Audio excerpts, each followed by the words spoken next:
योगाभ्यास करने के लिए कितनी योग्यता क्षमता होनी चाहिए, कितना बल होना चाहिए, कितना धन होना चाहिए, कितना शरीर होना चाहिए, इस विषय में आपको क्या लगता है? योगाभ्यास आरंभ करने के लिए या चलो आगे करते रहने के लिए कितनी योग्यता चाहिए? यम नियम भी पालन कितने में होगा?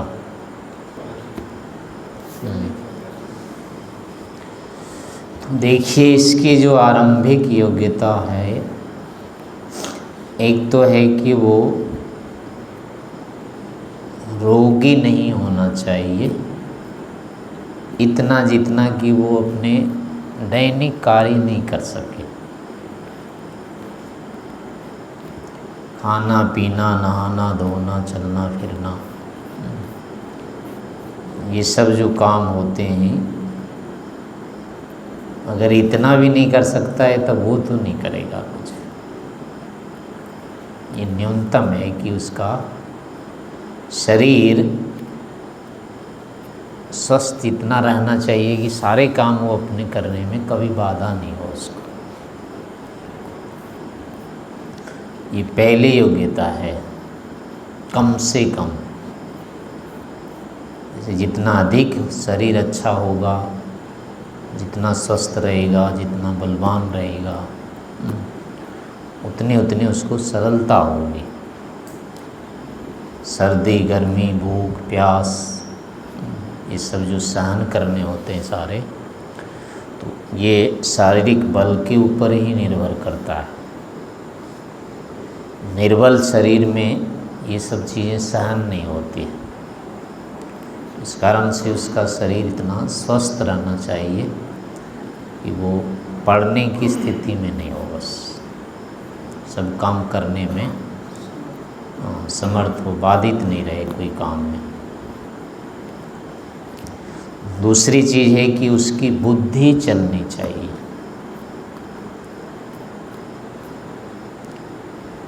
ये नहीं है कि अब कोई विषय आ गया तो नींद आने लग जाएगी, उनसे समझ में नहीं आएगी क्या है ये विषय। उस विषय में वो सोच सकता है, पढ़ सकता है, विचार कर सकता है। किसी भी विषय पर उसको चिंतन करके निर्णय लेने की क्षमता, इतनी बुद्धि चलनी चाहिए। किसी विषय पर विचार करके वो निर्णय निकाल सके, ले सके, इतनी बुद्धि आवश्यक है। इससे अतिरिक्त अब जितना भी है वो सब अतिरिक्त सहायता मिलेगी, उतना शीघ्र उसका कार्य होगा। और अगर इतना भी नहीं होता है तो वो चलेगा ही नहीं उसमें।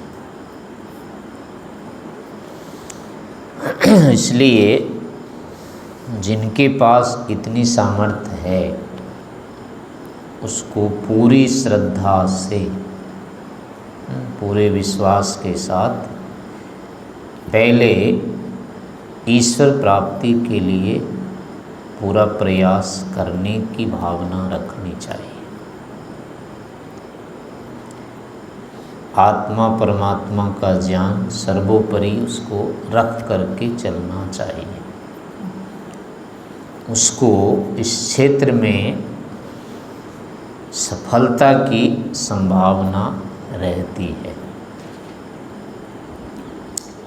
ऐसे ही जो बुद्धिमान व्यक्ति है, जिसकी बुद्धि बिल्कुल नहीं चलती है, वो इस क्षेत्र में नहीं कुछ कर पाएगा, उसका समय व्यर्थ जाएगा।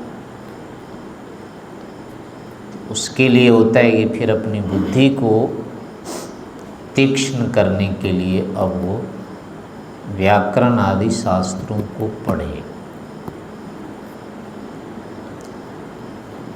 उसके बिना उसकी बुद्धि योग में नहीं चलेगी।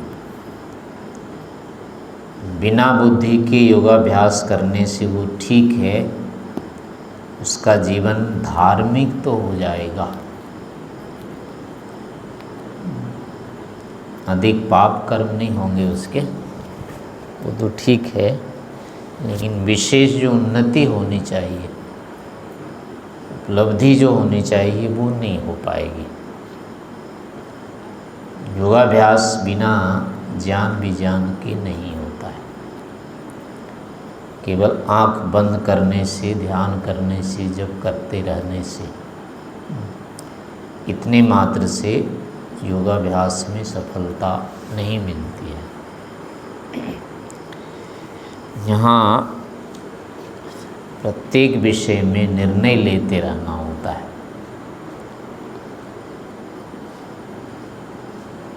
इस कारण से जैसे कि न्याय में भी बता दिया कि इतने विषयों में तो उसका तत्व ज्ञान अनिवार्य होता है। आत्मा, शरीर, इंद्रिय, बुद्धि, मन, प्रवृत्ति, दोष, फल, दुख, अपवर्ग, 12 विषय बताए उसने। इन 12 विषयों में उसका यथार्थ ज्ञान होना चाहिए। तो बुद्धि नहीं चलेगी तो आत्मा आदि विषयों का वो विवेचन तो कर ही नहीं पाएगा। आत्मा आदि का ज्ञान बुद्धि से ही होता है, उसके बिना नहीं होता है। बाकी तो उसने प्रमाण, प्रमेय आदि 16 पदार्थ बताए हैं, वो तो पूर्ण बुद्धिमानों के लिए हो जाता है। ऐसे ही योग दर्शन का भी है कि उसमें भी प्रमाणों की बात कह रखी है, शब्द, अनुमान और प्रत्यक्ष। बुद्धिमान नहीं रहेगा तो शब्द प्रमाण का प्रयोग कहाँ करेगा। शब्द प्रमाण के बिना कोई भी सिद्धांत हमको पहले ठीक से उपलब्ध नहीं हो सकता है। यानी उचित क्या है, अनुचित क्या है, क्या होना चाहिए, क्या करना चाहिए, क्या नहीं करना चाहिए, इसको हम प्रत्यक्ष और अनुमान के से केवल निर्धारित नहीं कर सकते। उचित अनुचित का निर्धारण जो होता है वो शब्द प्रमाण से ही होता है। शब्द प्रमाण पूर्वक अब उसमें तर्क अनुमान लगाना होता है, और प्रत्यक्ष पूर्वक तो होता ही नहीं है। अपना जो प्रत्यक्ष होता है ये धर्माधर्म के विषय में पूर्ण प्रमाण कभी नहीं होता है, बल्कि होता ही नहीं है। प्रत्यक्ष केवल ऋषि के ही प्रमाण होते हैं, अपने प्रत्यक्ष नहीं होते हैं धर्माधर्म के विषय में प्रमाण। निराग द्वेष से रहित व्यक्ति का अगर चित्त है तो वो अब प्रत्यक्ष करके जो कहता है वो तो ठीक होगा, शेष व्यक्ति के प्रत्यक्ष में दोष रहेंगे। इसलिए शेषों के प्रत्यक्ष प्रमाण नहीं होते, और वैसे भी उसका बहुत सारा अनुभव तो होता ही नहीं है। प्रत्यक्ष देखा ही कितना होता है व्यक्ति, थोड़ा सा ही उसका ज्ञान होता है, बहुत प्रत्यक्ष का ज्ञान होता ही नहीं है। इस कारण से आगे भावी विषयों में या सूक्ष्म विषयों में, परोक्ष विषयों में तो उसका प्रत्यक्ष चलेगा ही नहीं। और इसके बिना आत्मा परमात्मा सारे परोक्ष विषय होते हैं। इसलिए पहले इनका ज्ञान शब्द प्रमाण से ही अनिवार्य होता है, लेना होता है। बिना शब्द प्रमाण के आत्मादि पदार्थों का ज्ञान नहीं हो सकता है, प्रमाणिक नहीं होगा चाहे कुछ कर ले। इसलिए प्रायः वर्तमान में जो होते हैं या आजकल की जो परंपरा चल गई है योगाभ्यास की, उसमें होता है कि पाठ यानी पढ़ाई एक तरफ, अभ्यास एक तरफ। यहाँ योग का अभ्यास केवल आंख बंद करने ध्यान को ही कहते हैं बस। बस ध्यान करो, हो जाएगा सब। पढ़ने लिखने की कोई आवश्यकता नहीं है। तो योग में पढ़ाई की उपेक्षा की जाती है। तो इस कारण से क्या होता है कि अब सारा का सारा योग चौपट हो रहा है। योगाभ्यास ही दूषित हो गया या खंडित हो गया। वो इसीलिए हुआ कि शब्द का आश्रय छूट गया। इसी कारण से एक नियम रहता है कि वेद भी संबद्ध रहना चाहिए, वैदिक ज्ञान भी होना चाहिए योगाभ्यास में सफलता के लिए। बिना वेद के भी सफलता नहीं होगी।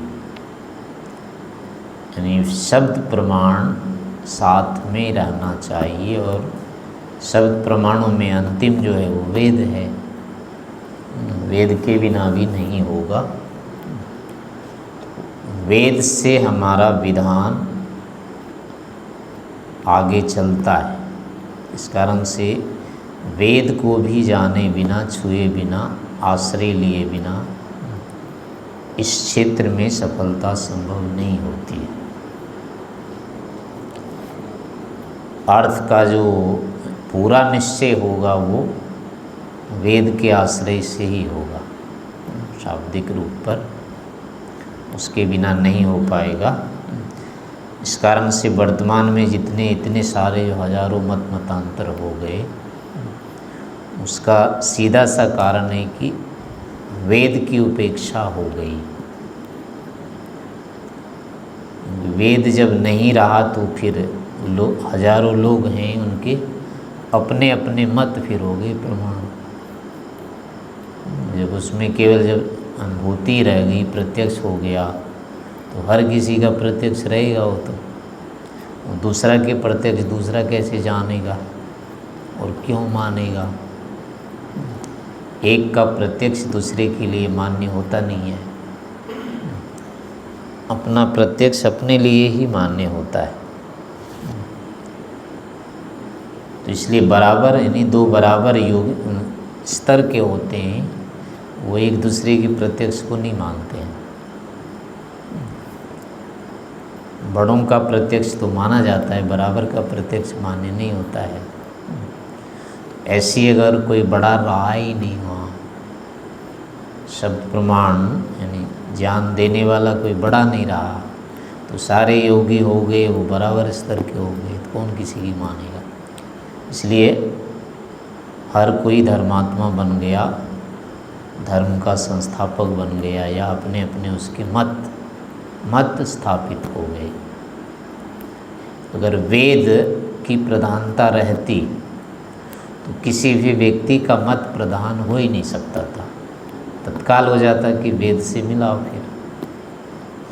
और यदि वो अपने मत को वेद से मिलाता है तो उसका अपना व्यक्तित्व रहेगा नहीं, फिर वो मान ही नहीं सकता है कि फिर मेरा है ये। इसलिए वेद को छोड़ने के कारण से ही ये जो परंपराएं चलती है, यानी संप्रदायों का जो आरंभ होता है, वो के वेद के परित्याग से ही होता है। किसी व्यक्ति का जो मत होता है उसका आगे चलना वो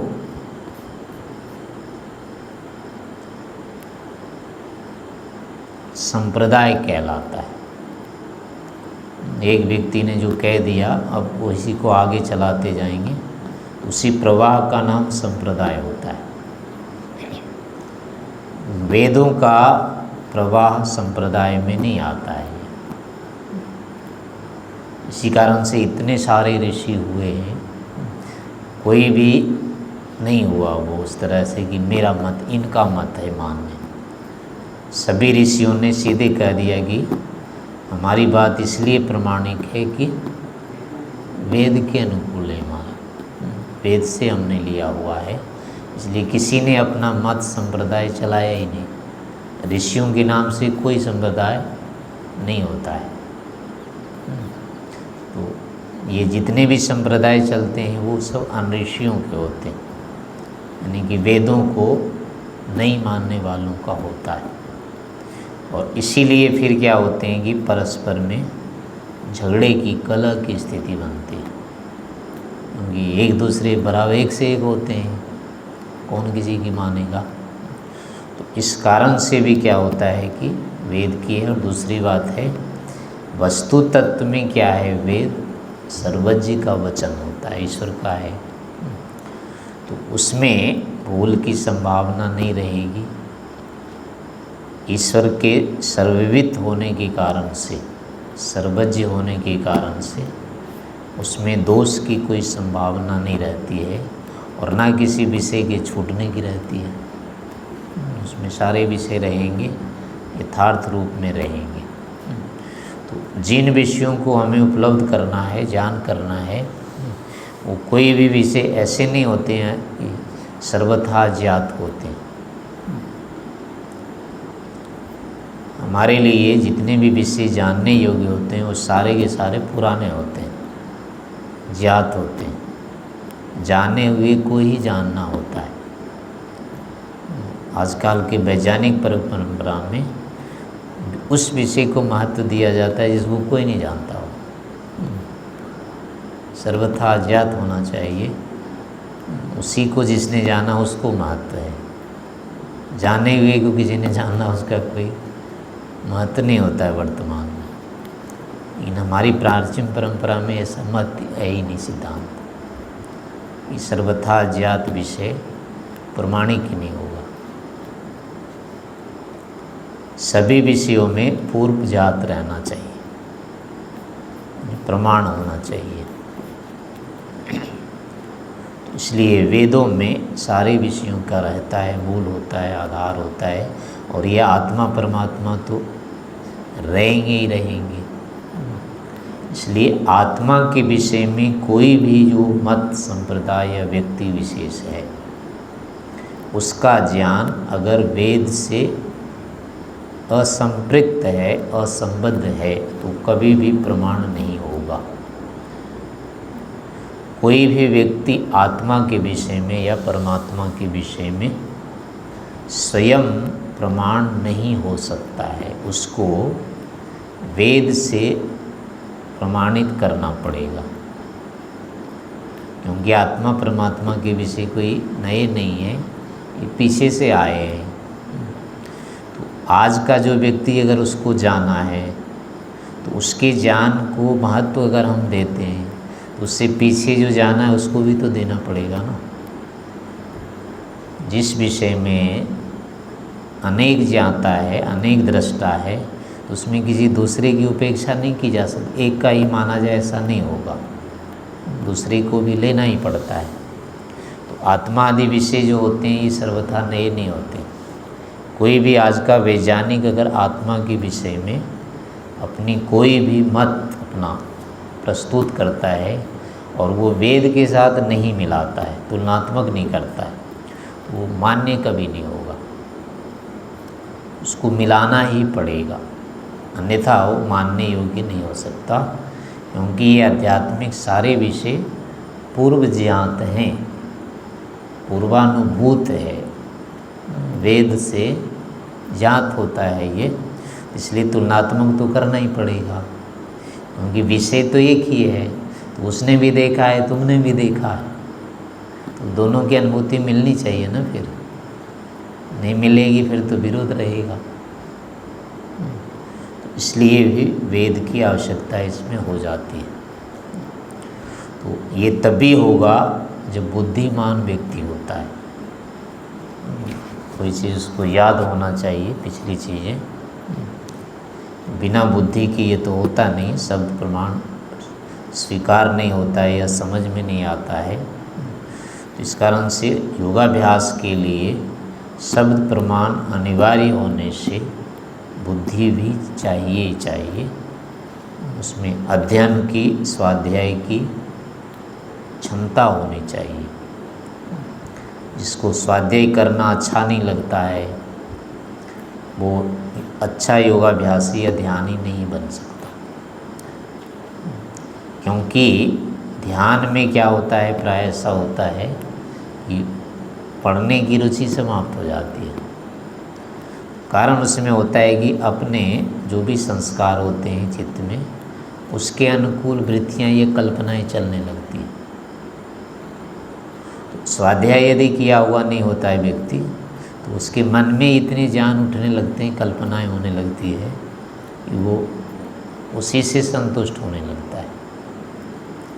उससे क्या होता है कि तुलनात्मक स्थिति नहीं बनती। और स्वाध्याय यदि रहता है तो फिर क्या होता है कि अब मन में जो भी ज्ञान उठेंगी कल्पना, वो तत्काल तुलना कर लेता है। तुलना करने से उसमें दोष अब नहीं रहते। और अगर स्वाध्याय नहीं करेगा, ज्ञान उसको जो भी उठेगा उसको लगेगा यही ठीक है। जितनी भी अनुभूतियाँ उसमें उठती है, अगर उसकी हम तुलना नहीं करते हैं शब्द प्रमाण से, तो वो अनुभूतियाँ अपने को ठीक ही लगती है हर समय। इसलिए वो दोष रह जाते हैं। इस कारण से योगाभ्यास में जो वास्तविक प्रगति है, उसको करने के लिए अनिवार्य होता है कि हमारा ऋषि स्तर का स्वाध्याय रहना चाहिए। किसी भी ऋषि के ग्रंथों का स्वाध्याय साथ रहना चाहिए। उससे क्या होती है, बुद्धि स्थूल नहीं होती है। आर्ष ग्रंथों को, ऋषि ग्रंथों को पढ़ने से बुद्धि निरंतर सूक्ष्म होती रहती है, स्थूल नहीं होती है। अनार्ष ग्रंथों को पढ़ने सुनने से बुद्धि स्थूल होती चली जाती है। तो इस कारण से ये भी नहीं होना चाहिए कि पढ़ने लिखने की प्रवृत्ति नहीं है जी और योगाभ्यास करना चाहते हैं, तो वो उचित नहीं हो सकता है। तो उसमें मूल चीज़ है कि बुद्धि ये लक्षण, बुद्धि इतनी होनी चाहिए कि वो पढ़ सुन सकता है, समझ सकता है। तो इतनी सामर्थ्य है तो उस व्यक्ति को योगाभ्यास करना चाहिए। तो मूल चीज़ ये हुआ कि शरीर हमारा इतना है कि हम सारे काम कर सकते हैं, तो कोई बाधा नहीं है। ये अब ज़रूरी नहीं है कि इतना हाथी जितना बल होना चाहिए, 7 फीट का शरीर होना चाहिए, तभी वो ऋषि बनेगा, तभी वो योगी बनेगा, इतनी देर तक उसको बैठना चाहिए। ये सब बाहर की चीज़ें, अगर होती है तो अच्छा है, लेकिन नहीं हो तो वो अब योगाभ्यास आरंभ ही नहीं करे, ऐसा नहीं है। कोई होता है कि अपना दिन भर अपना वो क्या करते हैं, अपना घोटते ही रहते हैं, या तो पहलवानी करने लग जाते हैं, या फिर दवाई घोटने में लग जाते हैं। मेरा तो ये हो रहा है, वो हो रहा है, वो हो रहा है, वो फिर जीवन भर घोटते ही रह जाएगा। शरीर कभी ठीक तो होता ही नहीं पूरा, एक के बाद दूसरे रोग, दूसरे के बाद तीसरे, कुछ न कुछ तो होता ही रहता है। तो अगर वो ये सोचता है कि हम पूरे ठीक होकर के करेंगे इसको, शरीर में कोई भी रोग नहीं रहेगा, उसके बाद हम योगाभ्यास शुरू करेंगे, वो कभी नहीं कर पाएगा। हाँ, अगर ऐसा है कि उसे उठा ही नहीं जाता है, बैठा ही नहीं जाता है, कोई सर्दी गर्मी कोई सहन ही नहीं होती है, तो उससे भी कुछ नहीं होगा। इतनी तो चाहिए सर, लेकिन ये नहीं चाहिए कि खूब हो जाने के बाद ही शुरू करेंगे, उसके पहले नहीं करेंगे। ऐसे पढ़ने लिखने के बाद है कि हम सारा वेद, चारों वेद पढ़ लेंगे, पहले सारे शास्त्र पढ़ लेंगे, उसके बाद योगाभ्यास शुरू करेंगे, वो भी उचित नहीं है। साथ साथ ये चलते रहना चाहिए और ना बिना पढ़े चलना होना चाहिए। इस प्रकार से इसमें योग्यता अपनी देखनी चाहिए। इस योग्यता इतनी से सामर्थ्य है हमारे पास, तो प्राथमिकता हमको दे करके चलनी चाहिए कि हम योगाभ्यास पूर्वक अध्ययन करते जाएं। अध्ययन यदि करना ही है तो करना चाहिए, उसका निषेध नहीं है, लेकिन आध्यात्मिकता नहीं छूटनी चाहिए। आध्यात्मिकता को, योगाभ्यास को छोड़ करके यदि व्यक्ति किसी लौकिक आदर्श को अपना लेता है, उसको एक पैमाना कि हमारे पास इतना हो जाना चाहिए, इतना धन हो जाना चाहिए, तभी हम योगाभ्यास करेंगे। 2 लाख 4 लाख खाते में आ जाए, पहले इकट्ठा कर लें फिर बैठेंगे, उसके पहले नहीं करेंगे, वो भी व्यक्ति नहीं कर पाएगा। ठीक है, धन होना चाहिए, खाने पीने लायक इतना प्रबंध होना चाहिए, किसी व्यक्ति के माध्यम जैसे भी हो प्रबंध तो रहना चाहिए। केवल सड़क पर बैठ के पेड़ के नीचे नहीं होता है, उतने से भी नहीं होगा। तो स्थिरता तो चाहिए ही इसमें, लेकिन उसका अर्थ ये भी नहीं है कि पहले इतना हो ही जाए वो फिर करेंगे योगाभ्यास, तो ऐसा आवश्यक नहीं है। एक युवक था, वो बताया था पहले भी मैंने, रोहतक में स्वामी जी कहते थे कि थोड़ा थोड़ा ध्यान करो, तो वो कहता था स्वामी जी अभी अभी तो मैं इंजीनियर बना हूँ, मेरी नौकरी तो लगी नहीं है, मैं कैसे जप करूँ, मैं तो बेरोज़गार हूँ, मेरी कोई आय नहीं है, कोई आमदनी नहीं है, तो मैं ध्यान कैसे करूँ। उसको था कि इतना सब कुछ हो जाने के बाद ही फिर ध्यान करना चाहिए, संध्या करनी चाहिए। वो हर विषय में जब भी कहते थे संध्या कर लो, ये मंत्र याद करो, सत्संग में आ जाया करो, तो उसका एक ही उत्तर होता है कि स्वामी जी मैं तो बेरोजगार हूँ, मैं कैसे कर सकता। तो ऐसे कई भी होते हैं, मानसिकता रहती है, इतना धन होना चाहिए, इतना बल होना चाहिए, इतनी बुद्धि होना चाहिए, ऐसा शरीर होना चाहिए, तभी जा कर के इस क्षेत्र में शुरुआत होती है। ऐसा नहीं है। आरंभिक सामर्थ्य हमारे पास सोचने समझने की है और क्रियाओं को हम कर सकते हैं, अपनी दैनिक क्रियाओं को, तो निश्चय से ये हमारी आरंभिक योग्यता होती है। बाकी आगे बढ़ाते रहना चाहिए, लेकिन योगाभ्यास आरंभ कर देना चाहिए।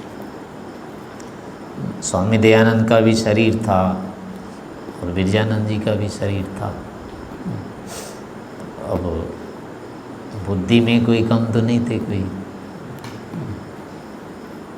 थाने की धोले बदले थे विरजानंद जी, तो वो नहीं समझ सकते थे शास्त्रों को। मोटे तगड़े स्वामी दयानंद थे तो उनको ही समझ में आ सकता था, ऐसा तो नहीं था। दोनों एक से एक थे। पतला शरीर होने पर भी ऐसा नहीं है वो किसी काम का नहीं होता है, बहुत कुछ कर सकता है। मोटा थुलथुल भी हो जाता है, वो भी कुछ नहीं कर पाता है। तो ये सब चीज़ें जो होती है बाहरी चीज़ें हैं, गौण होती है। कितना शरीर लंबा है, चौड़ा है, गोरा है, काला है, धनवान है, निर्धन है, इतनी सब योग्यताएँ, उपाधि है, ये सब कुछ है, सब बाहर की चीज़ होती हैं, गौण होती हैं। योगाभ्यास में इसका कोई मूल्य नहीं होता। ये सब साधन है, सहायक हैं, सुविधा होती है इससे, लेकिन ये नहीं है कि अनिवार्यता नहीं है। इसलिए 2 चीज़ इसके अनिवार्य होते हैं, और ईश्वर कृपा से हम सभी को ये सब इतना उपलब्ध है। इस कारण से पूरा विश्वास पूर्वक, निष्ठापूर्वक आगे बढ़ते रहना है।